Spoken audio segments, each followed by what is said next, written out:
Hello students, आज हम हिंदी में 10th चैप्टर चींटी और हाथी ये स्टोरी पढ़ेंगे। ओके। एक चींटी थी, वह रोज सुबह भोजन की तलाश में निकलती। परिवार की सभी चींटियां उसके पीछे पीछे चलती।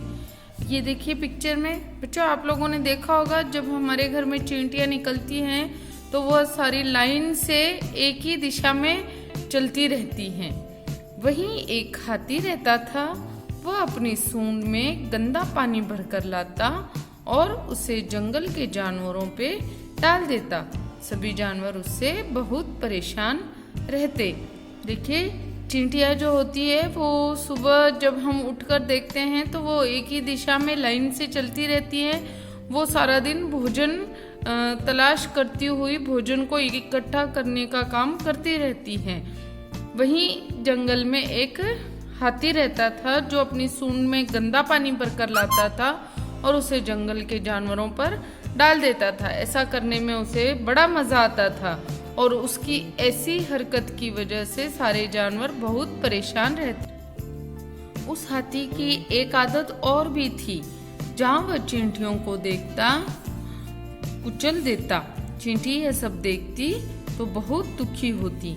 एक दिन चींटी ने हाथी से कहा, हाथी दादा, आप दूसरों को क्यों सताते हैं? ये अच्छी बात नहीं है।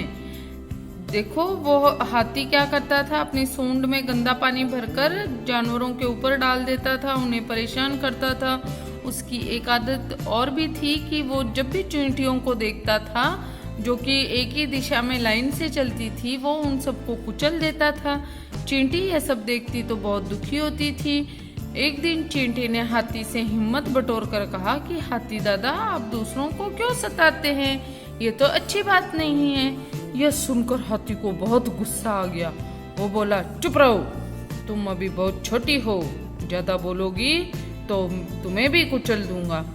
चींटी बेचारी छोटी सी थी। चींटी चुप हो गई, फिर घास में छिप गई। हाथी इधर उधर घूमता रहा।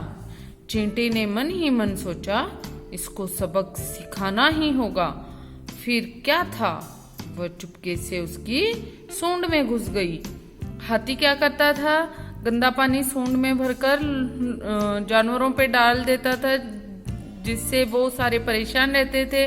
उसकी आदत हाथी की एक ये भी थी कि वो चींटियों को जहाँ भी देखता था कुचल देता था।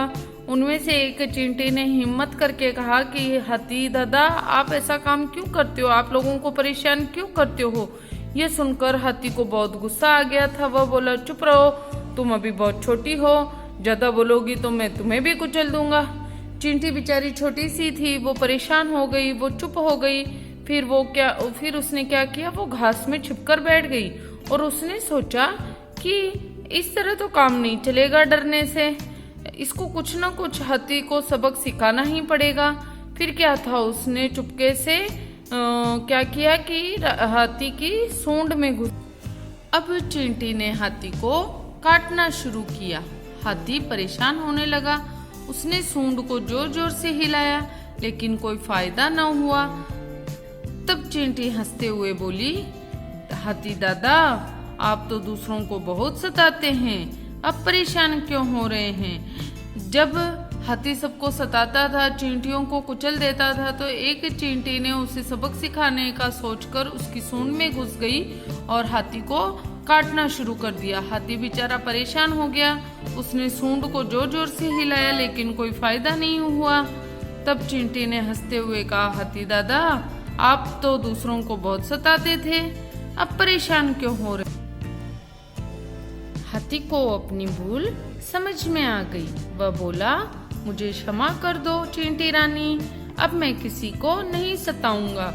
हाथी की सूंड में जब चींटी घुस गई और उसने उसे काटना शुरू किया तो हाथी बहुत परेशान हो गया। तब उसे अपनी भूल समझ में आई। उसने चींटी से क्षमा मांगी कि अब मैं किसी को भी। ये सारी बातें सुनकर चींटी को दया आ गई। वह हाथी की सूंड से बाहर निकल आई। फिर बोली, कभी किसी को छोटा और कमजोर नहीं समझना चाहिए। हाथी बोला, ले ली सीख, अब बन गई बात, मिलकर सदा रहेंगे साथ।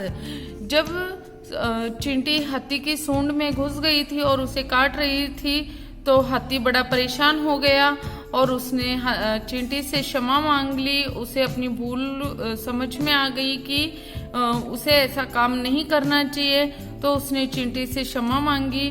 चींटी को भी दया आ गई, वह हाथी की सूंड से बाहर निकल आई और बोली कि कभी किसी को भी छोटा और कमजोर नहीं समझना चाहिए।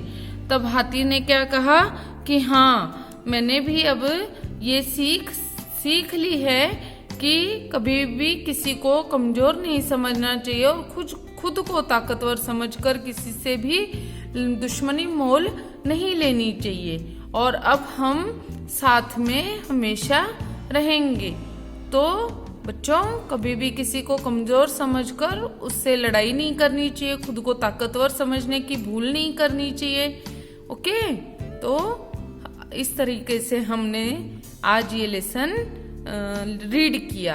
ओके, आप लोग भी इस लेसन को थोरोली रीड करेंगे और इससे सबक लेने की कोशिश करेंगे। Okay, thank you, have a nice